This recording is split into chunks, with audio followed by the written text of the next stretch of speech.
Rakata. Jadi harganya hanya sekitar 8 rubel satu kantong ini.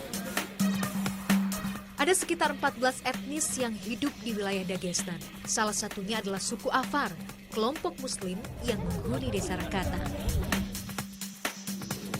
Afar adalah etnis muslim terbesar di Dagestan. Jumlahnya mencapai 800.000 jiwa dari 2,9 juta jiwa populasi di Dagestan. Jika para wanita sibuk jual beli, kaum pria lebih menggunakan kesempatan di pasar mingguan Rakata untuk saling bercerita dan menjalin tali silaturahmi. Fakta unik tentang Dagestan. Negara bagian Rusia ini punya julukan Mountain of Languages atau Gunung Bahasa.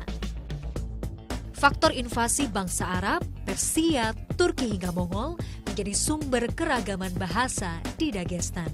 Selain itu, Dagestan juga menjadi rumah bagi 14 kelompok suku di pegunungan Kaukasus.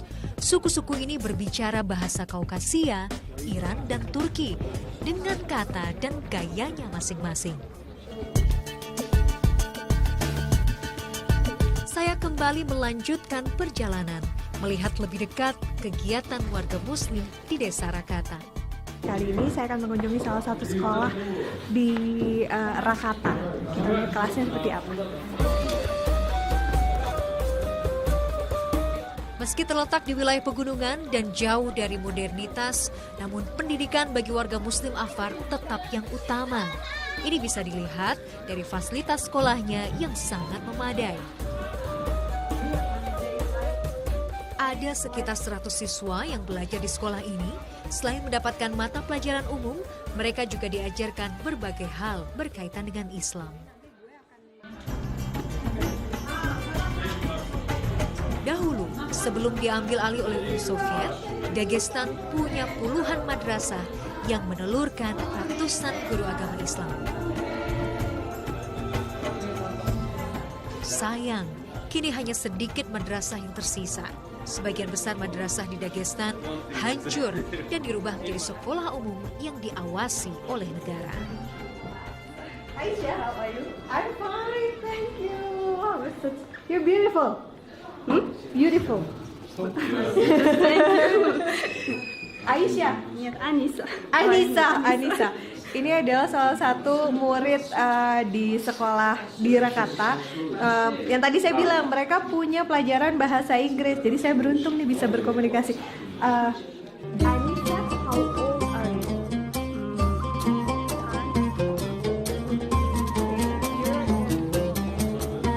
Di sekolah ini para murid tidak diharuskan memakai seragam. Namun, wanita wajib untuk memakai kerudung dan mengenakan pakaian yang sopan.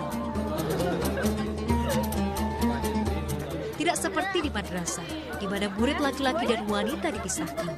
Di sekolah umum desa Rakata, murid laki-laki dan wanita belajar di dalam ruangan yang sama, tetapi dipisahkan kelompoknya.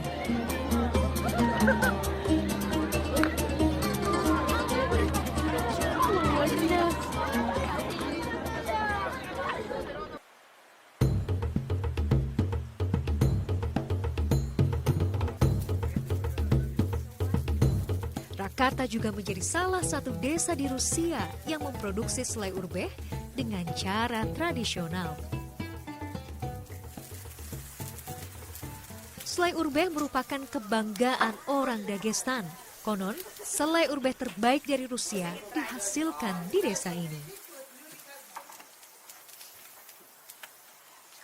Selai urbeh terbuat dari beragam biji-bijian yang tumbuh di kawasan Dagestan, seperti biji popi atau tanaman linen, biji buah aprikot, dan biji bunga matahari. Pekerjaan ini memang biasanya dilakukan oleh kaum perempuan di desa Rakata. Jadi bagian ini, bagian mengaduk biji flax, ini memang sangat penting, harus dilakukan berulang kali dan tidak boleh hangus. Sebelum digiling, biji yang akan dipakai untuk membuat selai harus dikeringkan terlebih dahulu di atas api selama beberapa menit. Besaran api juga harus dijaga agar kualitas rasa selai urbeh tidak berubah.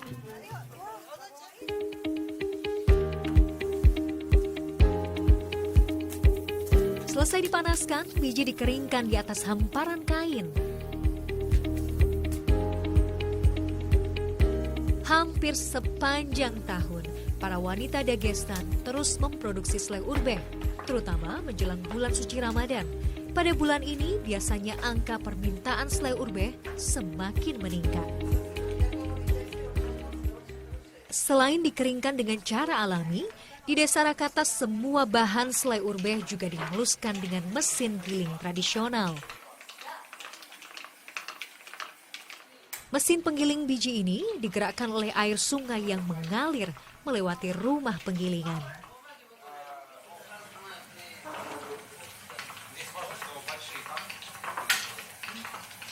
Nah, jadi setelah dikeringkan dengan menggunakan api, ini baru terlihat campurannya yang dimasukkan mesin giling yang dioperasikan dengan air. Ini ada biji flag, kali ini tidak biji buah aprikot, tapi yang dipakai biji bunga matahari dan juga gula. Ini mungkin rasanya akan lebih manis.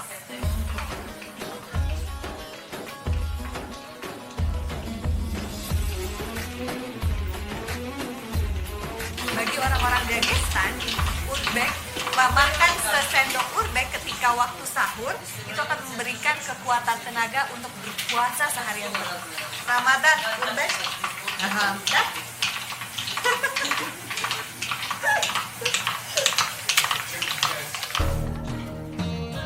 Fatimah, Aminah dan anak menantunya Aminat sejak remaja telah dilatih untuk membuat selai urbeh di desa mereka. Kedatangan mereka kali ini ke Desa Rakata, selain membuat urbeh untuk dijual di ibu kota Makakala, juga akan menyimpan cadangan urbeh untuk dimakan pada bulan suci Ramadan.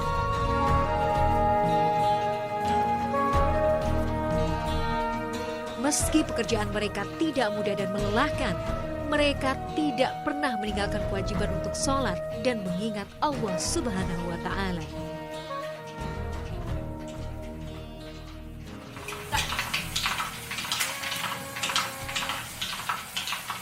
Rasanya mirip dengan selai kacang dan manis karena tadi ada campuran gula lalu diberikan sedikit minyak.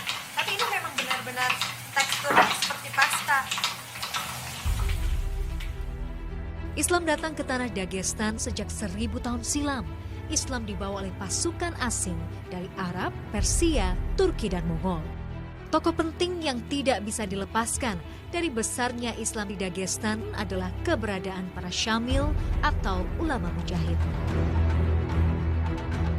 Meski Islam pernah berjaya di Dagestan, cahaya agama rahmatan lil alamin ini sempat redup, bahkan hampir sirna.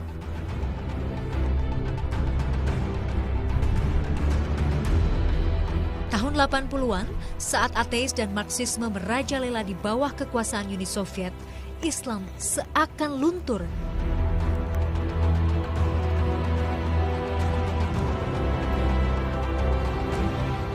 Adanya revolusi besar membawa dampak ditutupnya ratusan masjid dan madrasah. Hanya di desa-desa, Islam masih terus dipraktekkan secara sembunyi-sembunyi.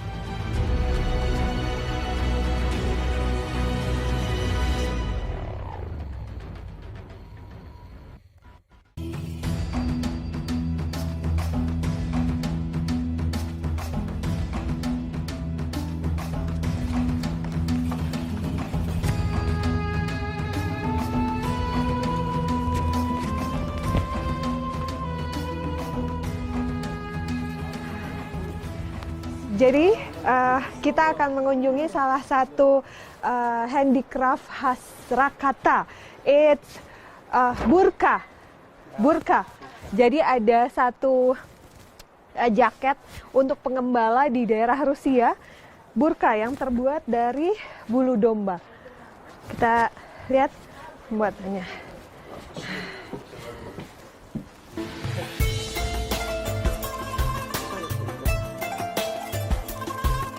Inilah Salwa, Aminah, Fatimah, serta Marwah, wanita muslim dari Desa Rakata. Mereka merupakan pembuat kerajinan jubah tradisional bernama burka.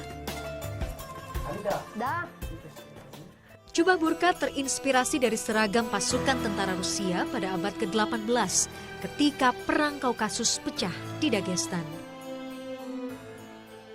Terbuat dari bulu domba, membuat jubah burka terkenal akan daya tahannya menghadapi cuaca dingin ekstrim di Rusia yang bisa mencapai minus 50 derajat Celcius.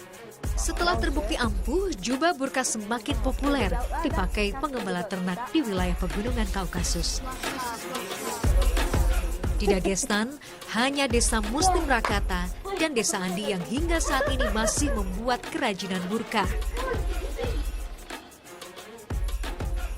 Jadi bulu-bulunya jadi halus seperti ini.